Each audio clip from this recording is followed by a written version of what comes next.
صحیح بخاری کے لیے جب بیان کیا جاتا ہے، عوام کم اور میری یہ طالبات زیادہ سمجھیں گے اس بات کو، تو صحیح بخاری کا ایک جملہ دیا جاتا ہے کہنے کے لیے، اصح الکتب بعد کتاب اللہ.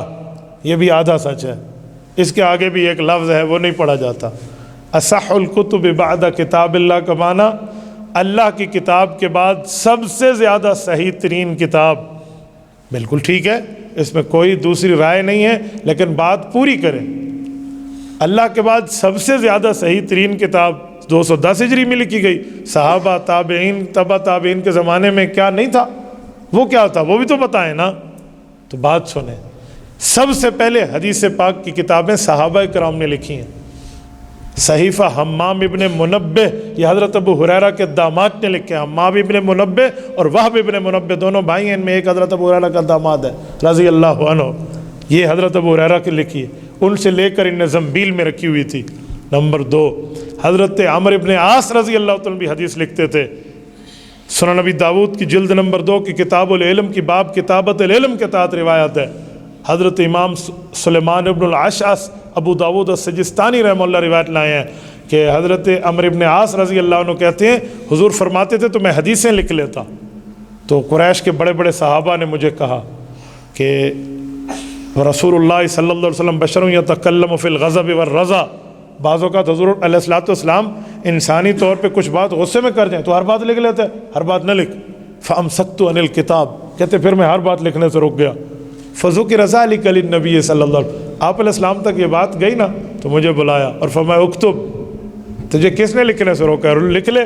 فوالذی نفسی بیدہ ما یخرج منہ الا حق، اس خدا کی قسم جس کے قبضہ قدرت میں میری جان ہے، اللہ کا پہرا ہے میری زبان پر، حق ہی حق نکلتا ہے، وہ غصہ ہو یا وہ نرمی ہو. صحابہ کرام نے لکھی نا، تو وہ کتابیں بھی تو اللہ کی نبی کی کتاب، اللہ کی کتاب کے بعد صحیح کتابیں تھیں. جب صحابہ کا دور گیا تو پھر حضرت امام اعظم ابو حنیفہ رحمۃ اللہ تعالیٰ علیہ نے صحابہ کے شاگرد ہونے کے ناطے اپنے اساتذہ کی باتوں کو جو حضور سے ان نے سنی تھی وہ لکھی. امام جلال الدین سیوطی فرماتے ہیں انہ اول من دون علم الشریعہ ورتبہ ابوابا فہو ابو حنیفہ قد بشرہ النبی صلی اللہ علیہ وسلم. کا حضور علیہ الصلوۃ والسلام نے جس کی خوشخبری دی وہ ترتیب مرتب کرنے والا نعمان ابن ثابت امام اعظم ابو حنیفہ ہے، جنہوں نے حدیث پاک کی پہلی کتاب مرتب کی ہے کتاب الآثار. اور پھر امام صاحب کے شاگردوں نے اس کو آگے لے کر چلائے ہیں. اس کے بعد امام مالک رحمۃ اللہ علیہ کی باری آتی ہے تو امام سیوطی لکھتے ہیں ثم تبعہ مالک فی ترتیب الموطا. حضرت امام مالک رحمۃ اللہ علیہ نے پھر اس کے بعد موطا امام مالک لکھی ہے.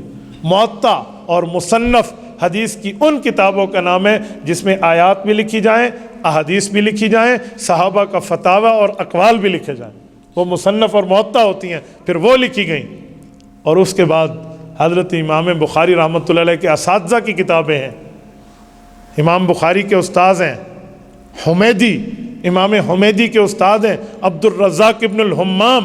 یہ پہلی روایت جو ہے وَبِهِ قال حدثنا الحمیدی قال حدثنا السفیان، یہ جو جا رہا ہے یہ حمیدی شاگرد ہیں عبد الرزاق ابن الحمام الصنعائی کے، یہ یمن کے رہنے والے تھے. ان کی مصنف پہلی لکھی گئی ہے. اور اسی طرح حضرت امام ابو بکر ابن ابی شیبہ کی مصنف ابن ابی شیبہ پہلے.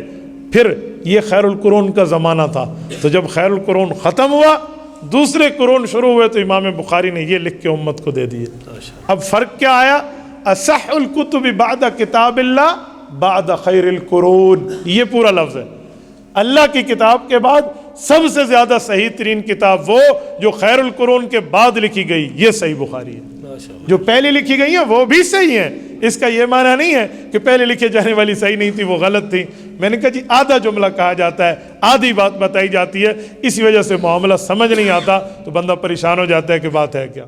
تبارك الذي نزل الفرقان على عبده ليكون للعالمين نذيرا.